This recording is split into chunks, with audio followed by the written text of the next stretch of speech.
lui-même. Si vous dites c'est au nom de Dieu, qui osera protester? Et si la croyance en Dieu est répartie dans toute une population, quand vous dites au nom de Dieu, tout le monde marche.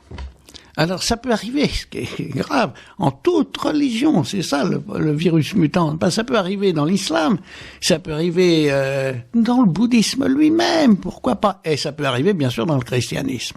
Et si vous regardez l'histoire du christianisme, c'est à mon avis la seule façon de comprendre quelque chose qui nous laisse abasourdi. Comment est-ce qu'un bon religieux, pieux, qui vient de célébrer sa messe, qui a plein de componctions, de désir du bien, va ensuite à un autodafé voir brûler vifs des hommes et des femmes sous prétexte qu'on les soupçonne, juifs convertis d'être retournés au judaïsme. Et il va les voir brûler vifs au nom de Jésus-Christ. Comment il fait? Il faut vraiment qu'ils ne perçoivent pas à quel point une violence pareille est en train de trahir son maître. Et d'ailleurs, les pères de l'Église, dans les premiers siècles, étaient extrêmement sévères pour la torture. Et voilà qu'il y a des gens qui, au nom de la Sainte Église, torturent.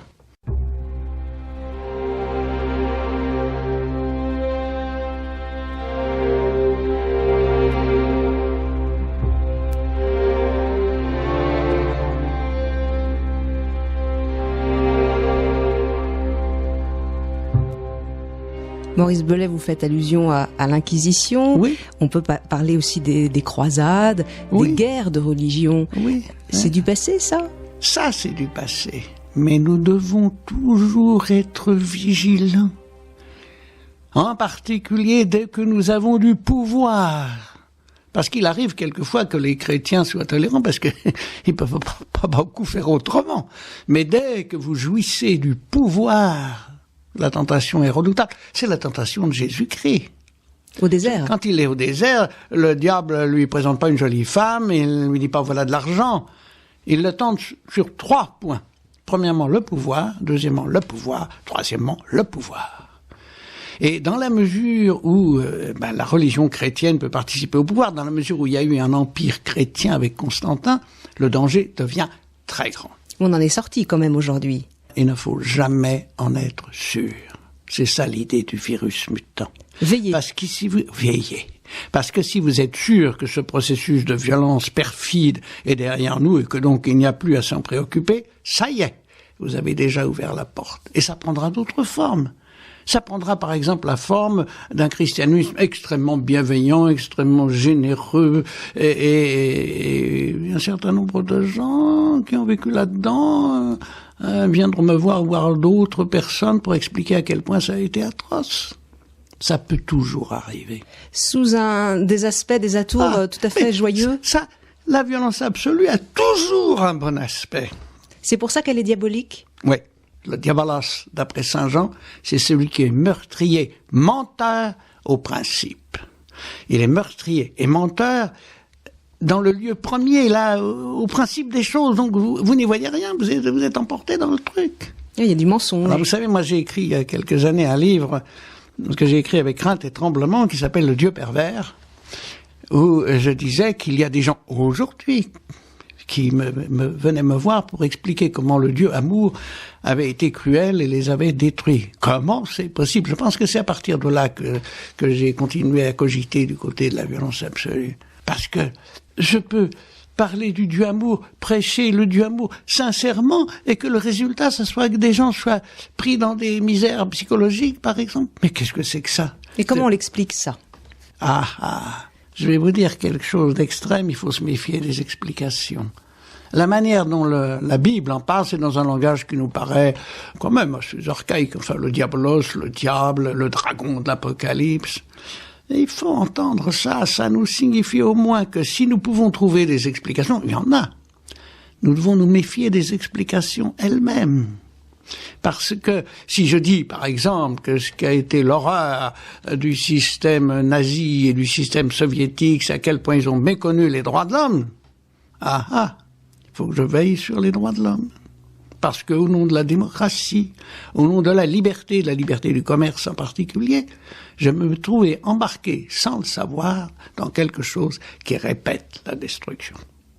Un mot sur Jésus, lui a été confronté directement. à la violence des religieux?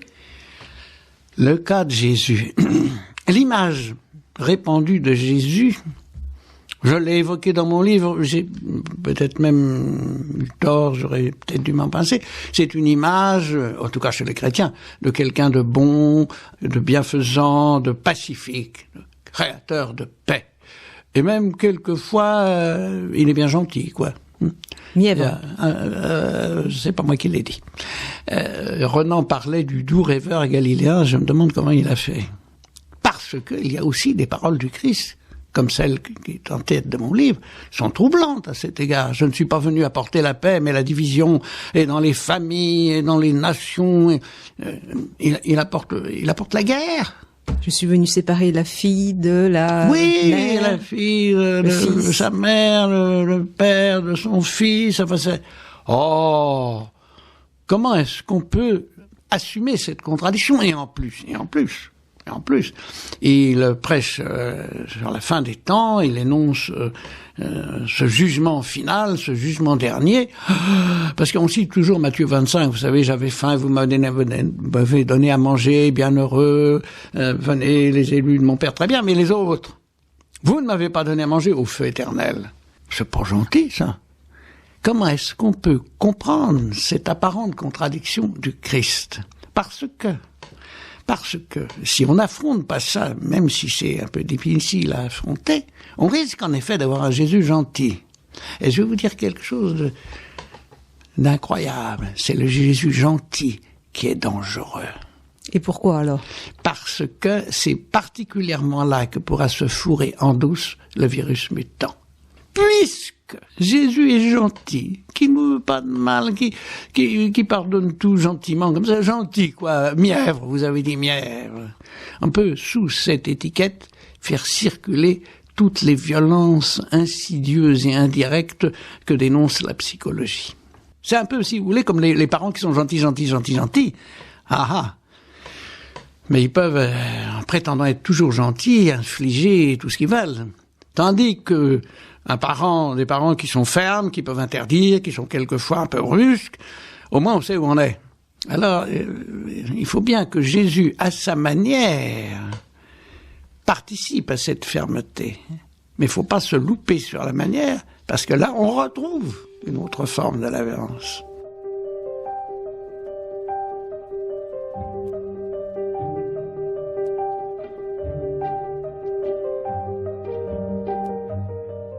Maurice Bellet, nous avons vu que la violence la pire est celle qui s'exerce au nom du bien, de l'ordre et de la vérité, et que la religion a participé à cette violence. Elle risque toujours de chuter là, dans cette violence. Nous avons commencé également à parler du Christ, Jésus, qui n'est pas le bon, pacifique, doux, comme vous l'avez dit. Donc, il faut essayer de se déplacer un peu quand on regarde Jésus, sortir de nos images toutes faites. Oui, parce que moi je maintiens qu'il est doux et pacifique, mais en même temps, il a quand même une parole d'une fermeté, d'un tranchant qui peut évoquer la violence. Enfin, je ne suis pas venu apporter la paix. Et puis sa parole est tranchante. Enfin, il ne bénit pas tout indistinctement. Il annonce même une fin du monde. Enfin, une séparation extrêmement radicale entre quoi et quoi. C'est ça qui sera intéressant d'ailleurs. Je pense que la séparation qu'il indique, c'est une interprétation que je donne dans le contexte où nous sommes en ce moment, c'est précisément la séparation entre cette violence-là et, j'allais dire, la naissance d'humanité, la genèse, la vie, l'affirmation de la vie. C'est finalement, je crois que les deux grandes catégories de l'évangile, c'est bon, il y a les justes et les injustes, les bons, les méchants, les croyants, les incroyants, mais je crois que très radicalement, c'est entre les vivants et les morts. La division. Ouais. Alors, pas simplement entre ceux qui sont encore en train de manger et de boire et ceux qui sont au cimetière. Il ne s'agit pas de ça. Vous voulez dire qu'il y a des vivants qui sont déjà morts? Il y a des vivants qui sont déjà morts, et il y a peut-être des morts qui sont encore vivants. Ça, c'est un des abîmes de la foi. Mais des vivants qui sont déjà morts, oui. Donc Jésus vient vraiment mettre la séparation là entre la vie et la mort. Oui, je crois qu'on peut dire ça. Et pour mettre la séparation entre la vie et la mort, il faut être un vivant. Et dans la vie, il y a une énergie qui a un aspect violent. Je peux vous dire que j'avais parlé de la violence à des mères qui avaient eu des enfants, et on a parlé de la violence de l'accouchement. Et c'était très intéressant parce qu'il y avait une femme qui dit la violence de l'accouchement. Quelle horreur, mais ça n'est pas violent du tout, c'est un tel bonheur de mettre un enfant au monde. Et il y en a une autre qui m'a dit, mais c'est très violent, l'accouchement, c'est très violent. Et de la part de la mère, et de la part de l'enfant. Donc, on est là, justement, à cet endroit où se sépare le diabolos, le meurtrier, le destructeur, et puis l'affirmation de la vie. Mais pour que cette séparation s'exerce, il faut voir que Jésus l'a exercée. Alors c'est ça qui est très intéressant, si je puis dire, au sein de sa propre religion. Car ce qui caractérise l'Évangile, c'est pas qu'on passe de l'erreur à la vérité. C'est pas qu'on passe simplement, par exemple, des dieux païens au vrai Dieu. On est déjà dans le vrai Dieu. On est déjà dans le vrai Dieu. Avec le judaïsme, vous voulez dire? Bien sûr. Jésus n'est pas quelqu'un qui a trahi la tradition d'Israël. Et ni Paul non plus, même si les Juifs, vis-à-vis de Paul, ont quelques motifs de ne pas toujours l'aimer beaucoup, mais Paul lui-même dit que la communauté qui naît du sang du Christ, c'est d'Israël en esprit. Mais ce que fait Jésus, on pourrait dire que c'est la vérité de la vérité, et faire la vérité de la vérité, c'est précisément attaquer l'effroyable virus. Parce que, qu'est-ce qu'il reproche aux scribes et aux pharisiens? Non pas d'être des idolâtres, mais de se servir de la vérité venue de Dieu pour en faire le mensonge de leur domination. Et pour lier les gens, c'est ce qu'il dit, hein, vous liez avec les gens voilà, avec de lourds fardeaux. Voilà, et vous-même, vous ne les soulevez pas. Et alors, il va être dans la contradiction. Pour une logique banale, il est dans la contradiction. Parce que c'est le même Christ, même Jésus-Christ qui dit, vous qui êtes écrasés sous le fardeau, venez à moi, je vous soulagerai. Mon joug est doux et mon fardeau léger. Puis c'est le même Jésus qui dit, si vous voulez me suivre, portez votre croix. C'est ça qui est difficile quand on est disciple du Christ, c'est d'entendre ces deux paroles. Nous ne pouvons pas ne pas penser qu'il dit la même chose dans les deux cas. Expliquez-nous ça. Dans les deux cas, il s'agit de ce qui met l'être humain hors de ce qui le détruit. Dans le premier cas, c'est le mettre hors d'un accablement de lois, de règles, de prescriptions, de contraintes qui l'étouffent. Et dans le deuxième cas, c'est de le mettre hors de l'illusion du pouvoir. Car il ne faut pas oublier que quand il dit « portez votre croix », c'est à ces braves gens qui le suivent vers Jérusalem. Et les apôtres eux-mêmes sont convaincus qu'on va prendre le pouvoir. Et il est en train de leur dire « non, non, non ». Nous n'allons pas sur ce chemin-là. Il va à Jérusalem, ce qui est imprudent. Il ne devrait pas. D'ailleurs, Pierre le lui dit. Tu vas pas y aller. Et Jésus lui dit, retire-toi de moi, Satan, tentateur. Il va à Jérusalem parce que, aller à Jérusalem, on aura peut-être l'occasion d'y revenir. C'est précisément attaquer le virus là où il est. Enfin, et du coup, il va se trouver dedans, d'ailleurs. Hein. Il va être dans la violence absolue.